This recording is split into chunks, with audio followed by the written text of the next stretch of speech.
Hello বন্ধুরা, তোমরা সবাই কেমন আছো? তো দেখো, আজকে আমি তোমাদের শো বোতাম তৈরি করে দেখাবো। কাপড় দিয়ে কিভাবে শো বোতাম তৈরি করতে হয় আমি আজকে ওটাই দেখাবো। তো দেখো, একটি সিঙ্গেল কাপড়, এখানে দুটো কাপড় আছে, সেলাই করে নিয়েছি, তোমরাও সেলাই করে নেবে। আর 3 নাম্বার কাপড়টা হচ্ছে ওখানে 3টা আছে, 4 নাম্বারে 4টা কালার আছে।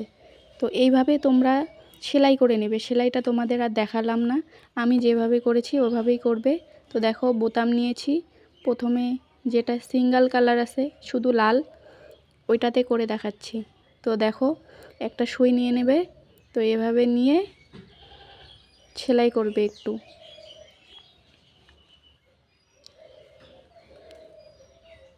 একটু টাইট টাইট করে করবে যাতে খুলে না যায়।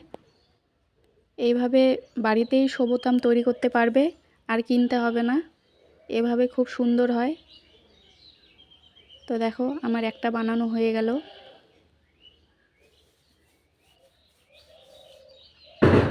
দেখো কত সুন্দর হয়েছে। 2 নম্বর দুটো কালার দিয়েছি যাতে দেখতে সুন্দর লাগে। তো মাঝখানে বসাবে যাতে 2টা কালার 2 দিকে চলে যায়। তো দেখো কত সুন্দর লাগছে। এভাবে তোমরা খুব সুন্দর নিজেরাই বানাতে পারবে, খুব সুন্দর করে, যেভাবে মন চাবে সেভাবে বানাতে পারবে ইচ্ছা মতো। নিজে বানানো তৈরি শো বোতাম খুব সুন্দর হয়, একবার বানিয়ে দেখবে।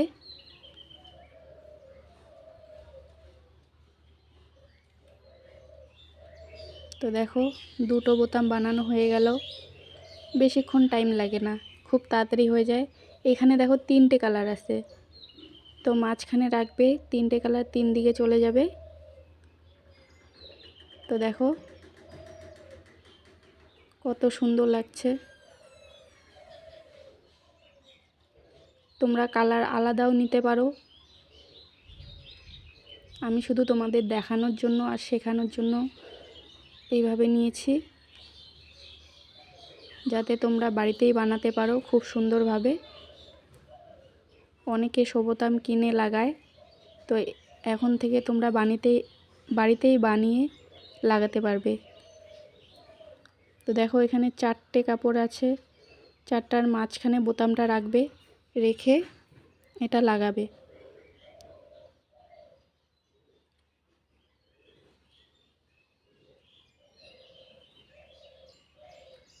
তো দেখো, একটা মনে হয় ছোটো হয়ে গেল।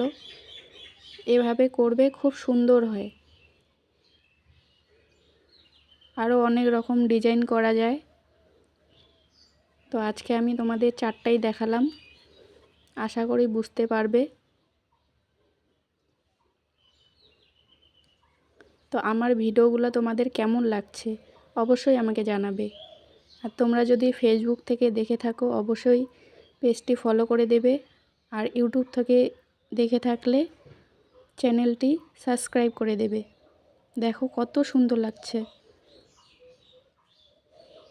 খুব সুন্দর হয়। তোমরা একবার চেষ্টা করে দেখবে, একবার অবশ্যই বানাবে,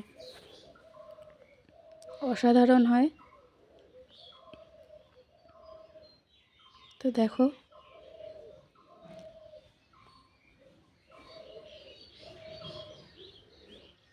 এভাবেই খুব সুন্দর করে বানিয়ে নিতে পারবে। তো টাটা বন্ধুরা, ভালো থাকবে।